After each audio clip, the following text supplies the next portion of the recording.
Hello foodie people, ఈరోజైతే బియ్య పిండి రొట్టెలు అయితే చేశాను చూడండి. బియ్య పిండి రొట్టెలు చేసేటప్పుడు కొంచెం క్యారెట్, కరివేపాకు, జీలకర్ర, కొంచెం ఉప్పు, కొంచెం ఆయిల్ వేసి బియ్య పిండి వేసేసాను. వాటర్ మరగాలి.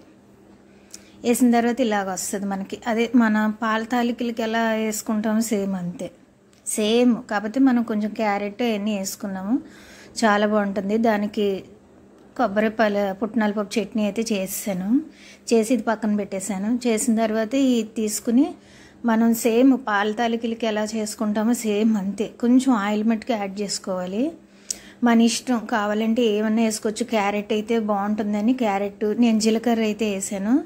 కావాలనుకునే వాళ్ళు నువ్వులు కూడా వేసుకోవచ్చు. చాలా అంటే చాలా బాగుంటుంది, చాలా హెల్తీ ఫుడ్. పైగా ఏమంటారు, మనం 2 తింటే చాలు, కొంచెం ఆకలి కూడా ఆగుతుంది. ఆకలి, ఇది కొంచెం హెవీ ఫుడ్ కూడా 2 తిన్నామంటే చాలు, చాలా హెవీగా ఉంటుంది. చాలా అంటే చాలా బాగుంటుంది బియ్యపు రొట్టెలు అయితే. మనం కర్రీ ఉన్నా కర్రీ వేసుకోవచ్చు. నేనైతే చట్నీయే చేశాను.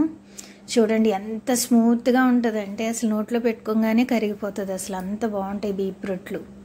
డైటింగ్ ఫుడ్ ఇది మట్టుకి చాలా మంచిది కూడానే. ఎక్కువసేపు ఆకలేయకుండా అయితే ఉంటుంది ఒక 2 తిన్నారంటే కనుక.